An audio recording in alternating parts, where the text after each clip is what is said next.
سرخ پرندے حقیقی ہیں، انہیں یاد رکھنے کے ڈر سے ہم دیکھنا نہیں چاہتے۔ جب کسی کا سر قلم کیا جاتا ہے تب مقتول کے خون کا آخری قطرہ چھوٹے سے سرخ پرندے میں تبدیل ہو کر اڑ جاتا ہے۔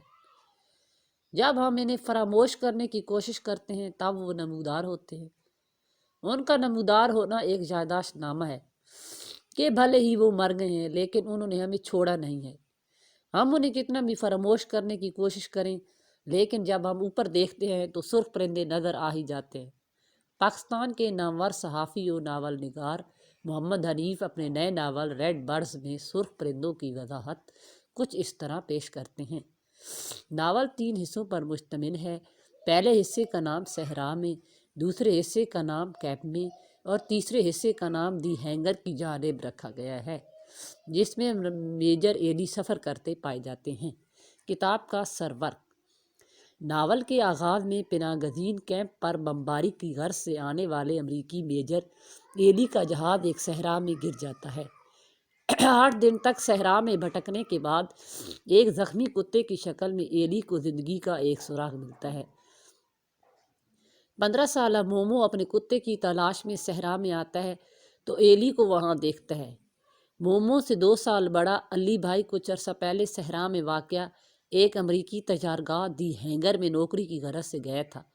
اس کے بعد علی بھائی کا کچھ پتہ نہ چلا۔ اس اثناء میں مومو کے والد ایک محقق خاتون کو گھر لاتے ہیں جو نوجوان مسلمان ذہنیت پر تحقیق کر رہی ہے۔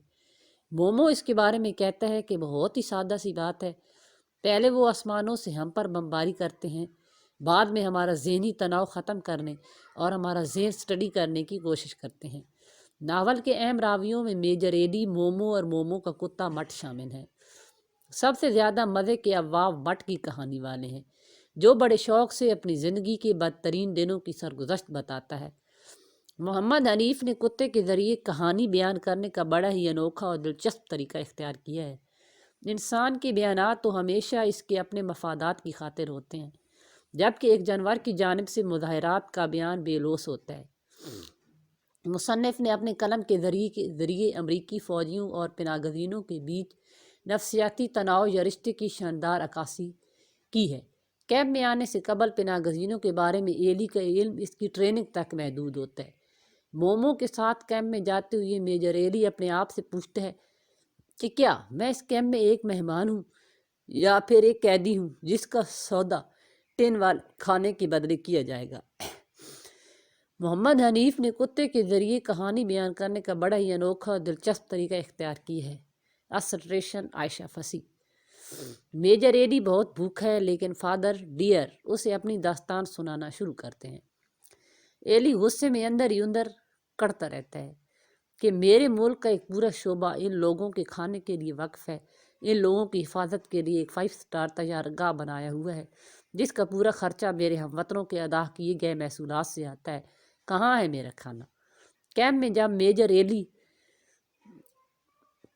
کو دودھ کے ساتھ چاول پیش کیے جاتے ہیں تو وہ اپنی تذلیل محسوس کرتا ہے۔ ایلی کو احساس نہیں کہ یہ ایک پناہ گزین کا کیمپ ہے جہاں چولہوں سے سالن کی بجائے غم و کرب کی خوشبو آتی ہے، جہاں گھر کی 4 دیواری کی اینٹوں اور نیلی چھت کو گھر کا قیمتی سامان گردانا جاتا ہے۔ یہی وہ کیمپ ہے جہاں بقول ایلی حکومت کے برے لوگ بستے ہیں اور امن و امان قائم رکھنے کی خاطر اس کیمپ کو تباہ کرنا لازمی ہے۔ کرنل کہتا ہے اگر جنگ پوائنٹس بنانے کا ایک اہم موقع نہیں تو اور کیا ہے؟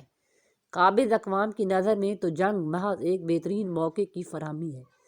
دہشت ختم کرنے کے بہانے عالمی صوبیدار بننے کے پوائنٹس بنانا، کسی پائلٹ سے پناہ گزین کیمپ پر بمباری کروا کر اس کے کیریئر پوائنٹس میں اضافہ کرنا، اسی تباہ شدہ علاقے میں لوگوں کو امداد دے کر اقوام عالم کی نظروں میں انسانیت کا ہمدرد بن جانے کے پوائنٹس، اور پھر انہی کیمپوں میں اپنے محقق بھیج کر ان پر تحقیق کرنے کے مواقع پیدا کیے جاتے ہیں۔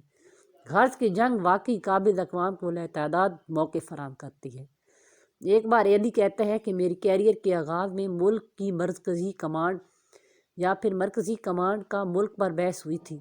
یہ بحث آج انتہائی اہمیت کی حامل ہے جب ہم دنیا کی نہایت اہم جمہوریتوں میں غیر معروف و غیر سیاسی شخصیات کو مملکتوں کا سربراہ بنتے دیکھ رہے ہیں۔ ایسے حالات میں ہر ذی شعور شخص کے ذہن میں سوال ابھرتا ہے کہ کیا یہ سربراہان مملکت عوام کی جانب سے ووٹ کے ذریعے منتخب کیے گئے ہیں یا ملک کی مرکزی کمان انہیں چن کر لائی ہے۔ اگر محمد حنیف کی لکھائی میں طنز نہ ہو تو لکھائی ادھوری معلوم ہوتی ہے۔ ہمیشہ کی طرح حنیف کی زبان طنز و مزاح سے بھرپور ہے۔ محمد حنیف ایک جگہ پر میجر ایلی سوچتا ہے کہ بہت خوب، 1 سال میں یہ لوگ مجھے نوکری سے ریٹائر کر دیں گے اور میری جگہ پر ہوسٹن کا ایک پاگل آئے گا جو ایک ہاتھ سے ڈرون کنٹرول کر کے جنگ کرے گا اور دوسرے ہاتھ سے باربیکیو ساس میں فرائز ڈبو کر کھائے گا۔ کرنل نے میدان جنگ میں بہت سارے تمغے کے ساتھ نامناسب وقت پر غیر ضروری بات کرنے پر ہمیشہ ڈانٹ کھائی تھی۔ علی مومو سے کہتا ہے کہ جس پر تم چلتے ہو یہ ریت نہیں بلکہ زمین ہے جو ہماری ماں ہے، جس کا سودا کرنا ماں کے سودا کرنے کے مترادف ہے۔ مومو جواباً کہتا ہے تو کیا تیل بیچنے والے ممالک اپنی ماں کا دودھ بیچ رہے ہیں؟ درد میں تڑپتا ایک امریکی پوری کائنات کا سر درد ہوتا ہے۔ زبان کا بہترین استعمال کر کے حنیف نے کیمپ کی اس المناک زندگی، جنگ کے 2 رس اثرات اور امریکی بیوروکریسی کو نہایت ہی سادہ، ہلکی اور طنز سے بھرپور زبان میں بڑے ہی عمدہ انداز میں بیان کیا ہے۔